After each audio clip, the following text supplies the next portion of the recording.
Hello everyone, it's Jan Bedell, the Little Giant Steps Brain Coach.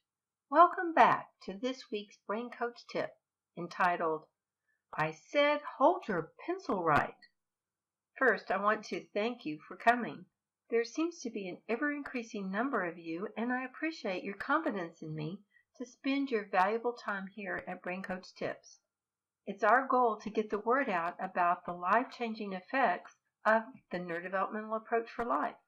You could be a great help in that effort toward this goal by sharing the braincoachtips.com address with someone you know. Unfortunately, there seems to be a growing need out there for ways to help children function better. For over 25 years, I have watched the transformation happen in thousands of families as they incorporate the neurodevelopmental approach through the Little Giant Steps products and programs. Parents have reported amazing results, which is wonderfully gratifying for me. My prayer is that you can have some great results through the information that I share here. As we get started today, I thought maybe the first and most important thing to do is figure out if it's really important to have the child hold their pencil correctly. Somehow you just instinctively know that it is important, so you say, hold your pencil right. And you wish you had a recording to sit beside the child to keep saying it because you're tired of saying it all the time. What happens is the child is obedient, changes his grip, and then pretty soon it goes right back to that thumb wrap or those multiple fingers or who knows what kind of grip that they have to do these days. I do want to affirm you, it is important for everyone to hold their pencil right to be most efficient. Now, you may have a great handwriting and you don't hold your pencil right, and so maybe you are slacking off a little bit on your kids. But it really is the most effective if we have the tripod grip. That means the index finger and thumb directly across from each other holding the pencil and the second finger underneath supporting, and the pencil should be back against the back of the hand.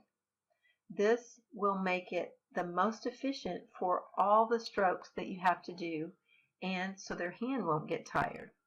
Now, why is it that we've got so many weird pencil grasps going on? Well, it goes back to a foundational issue. In my opinion, it's muscle development. Because the muscles are weak, the person has to compensate by bringing the thumb across to help push, or bringing more fingers into play so that there's more strength to move that pencil. So how do you develop this good pencil grasp? Well, one thing is to just run and play. Why would this be helpful, you might ask? Well, it's because when you get oxygen, it helps your muscle tone. The more you run and play and breathe hard and get your oxygen really pumping through that heart as you're bringing up the heart rate, it's going to bring more oxygen to the muscles. You know, when I was growing up, we played outside for hours each day. Now, as backyards have gotten smaller and smaller, and the world we live in seems more hazardous, children play inside much more. Not to mention the technology that also contributes to that sedentary lifestyle of many of our children. We also used to have monkey bars on the playground when I was growing up. Now they've taken the monkey bars out because someone might get hurt. Well, just put some monkey bars in your backyard, or at the very least have a bar that the child can hang from. Monkey bars are better because it has to do with where you are in space. It helps with the eyes converging and things like that. But as far as just developing the hand, just hanging from a bar will really be helpful. So the goal is twice a day for at least a minute solid. Now, if they can't do a minute, you just let them drop down, get back up, and time all the time that they're on the bar. They should be on the bar at least a minute twice a day. This will really help those hand muscles. If you want to start this from very young, I think I've told this story before, but one thing that we've done since all the grandchildren were about 3 months old is that we wrap their little hands around our thumbs and we pull them gently up, either from a sitting position or all the way up from us standing up and them being on the floor. Many, many times of them grasping our thumbs and holding their own weight has produced some really amazing things. You'll see Kenzie's picture where at 13 months old she's just hanging there from her mom's thumbs. Now this produced something that I wasn't expecting, but was very wonderful to see and has sustained all the way through to now, is that when she first picked up a writing utensil, it was a little magnadoodle, and she was only 19 months old. She was holding it with almost a perfect tripod grip. The fingers were together a little bit high above the utensil, but it was a tripod grip without any training. So when we go through the developmental steps, it really makes a difference in our function and cuts down a lot of that time of training that we typically have to do. Now, another thing that can really help is crawling on your hands and knees. The child should have crawled at least 4 to 6 months minimum on their hands and knees to help develop their hands. Now, I want you to try this. Put some pressure on your hand like you were on your hands and knees going forward and see what that does. You're pushing off with your fingers and really building those muscles as you're creeping along. Now you might say my child is way past the crawling on their hands and knees stage, but I want to encourage you. It will help build their hand muscles, and there's a lot more benefits to that crawling as well. Other things that happen when you're on your hands and knees in the creep position and going forward and backward is your eyes are tracking and they're also converging. Your eyes are working together. It builds those hands like we just talked about, the hand muscles, and it also builds the connections between the two hemispheres. It's that bridge where your children answer your questions that needs to function because it needs to bring information from one side and communicate with the other.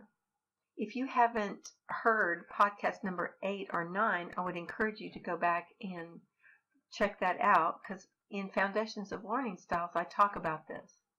And there's also information about that in number 26, Organizing Einstein.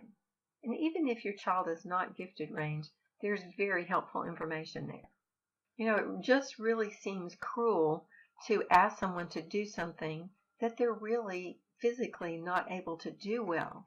And so we have some direct hand exercises that help develop the foundational skills so that you can have a good pencil grasp and you don't have to be told all the time to make your hand be in a good position.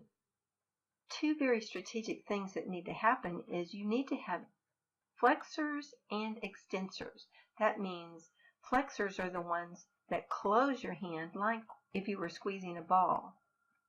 There's lots of things out there that you can squeeze, like stress balls and those types of squishy balls that you can squeeze to help those flexor muscles. But you also need to develop those extensor muscles. The extensors are the ones that open your hand. And if you're pushing against some pressure as you open your hand, then it's going to build those muscles. See something called a hyperflex ball that can be found at littlegiantsteps.com that will work on this very thing.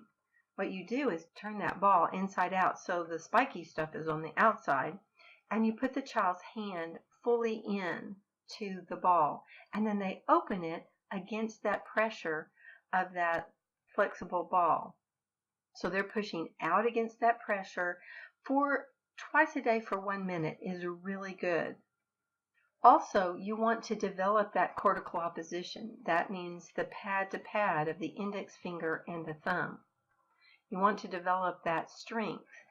For younger children, we suggest that squirt fish that you see. So the rule is that the fish has to sit on the second finger. So it's sitting right on top of the second finger, and the index finger and thumb are on either side of the fish. They squeeze it and fill it with water, and then they squirt, squirt, squirt, squirt. Every time they squirt, they're doing an isometric exercise to help that cortical opposition. Now, if they're a little bit older, you might want to consider those putty eye animals. And again, that animal has to sit on the second finger, and so only the index finger and thumb are pressing to make those eyes pop out or whatever it is. Some of the animals have ears that bulge out, or the chicken has the crown that goes up, which makes it kind of fun, so the kids like to do it. Again, a minute twice a day will really help with that. Now those poppers, those half round circles that you turn inside out and they pop, those are really good if you do it this very way, where you're taking your fingers on the rim of the popper and your thumbs push the middle. Then, as it's turned inside out like that, you reach around with index finger and thumb, holding that tension against that cortical opposition, set it down, and then let it pop. Kids just like to do stuff like that, so they do it pretty often, and that also strengthens those muscles that are necessary. We also have something called a button string. It's a button on the end of a string, and the button goes in between, lays flat in between the index finger and thumb. And someone pulls the string, and the person tries to keep that button right between their fingers, so they have to clamp down on it. That's also an isometric exercise that can help with that. All of these done twice a day for 1 minute, and you don't have to do all of them every day. You can pick one or two of those for cortical opposition to really help with that. If you've listened to podcast number 4, which was called Best Kept Secret in Education, Auditory Processing, you probably remember that I encourage you to listen for long periods of time to audiobooks. So these activities that I've just mentioned can be done to help strengthen their hand while they're listening to those audiobooks. Kind of double up on your time.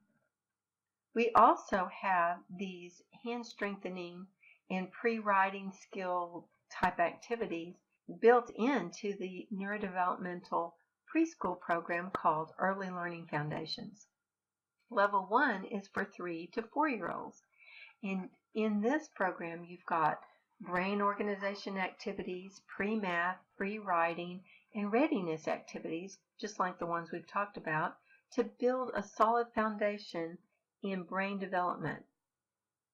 This is not only for writing, but will affect all their academics in the future. Now, to help break that bad habit of the poor pencil grasp that they have, you might want to consider the pencil grasp called the claw. This is basically what I call a straitjacket for the fingers, because it puts the child's fingers in a tripod grip. It gives them some flexibility, but helps them hold it in the right place. Plus, the other thing I really like about it is that they're holding right on the pencil. For younger children that might need a little more support, there's something called the twist and write. So the index finger goes through the hole that you see. Looks like a little Y, and helps support, but it also gives indentions so that the child is holding it correctly. Not only is it important to hold the pencil correctly, but also important to form the letters correctly. There's many handwriting programs out there. Handwriting Without Tears is one that's very successful for younger children. And one I really like is Reason for Writing. This includes scripture, and so it really makes it important to write neatly and gives them a purpose to write neatly. After all, if God hadn't written the 10 Commandments where we could read them, we'd be in some big trouble right about now. Another question that I'm often asked is whether our children should learn to write in cursive. I listened to a lecture by Andrew Pudewa one time. He's a well-known speaker in the homeschool circles. He says that there's research that has direct neurological link to cursive, and especially young boys between 8 and 10. Another reason that's very important to me to be able to write in cursive is so that you can read cursive. All of our founding documents of our founding fathers are written in cursive. If we can't read those important documents, we won't really know for sure what our founding fathers believed. This is also important for taking notes in college or in business meetings. It's just faster and more efficient when you write in cursive. I really like the cursive writing program called Cursive Logic. You can just go to littlegiantsteps.com, type in cursive in the search. Now the reason I like this so much is because she's boiled cursive down into 4 strokes.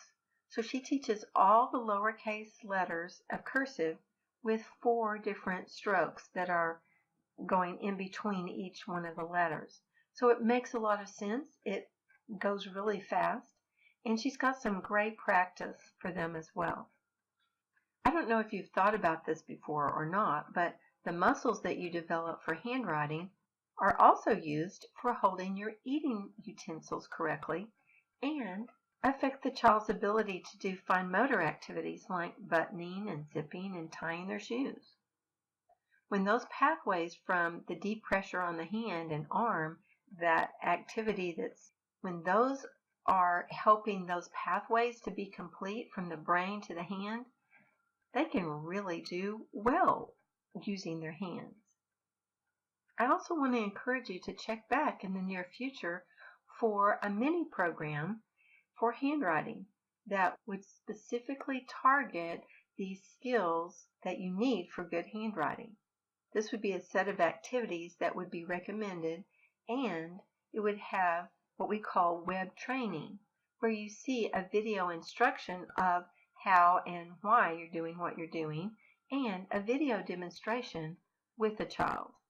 At Little Giant Steps, we're continually trying to find ways to help you with different situations that you have with your children. That's all the time we have for today, but I hope you will stay tuned to where you will receive more Brain Coach tips to make life and learning easier. I want to encourage you to take in more of the previous podcasts that can help you understand your children better, whether they are typically developing, gifted, or struggling learners.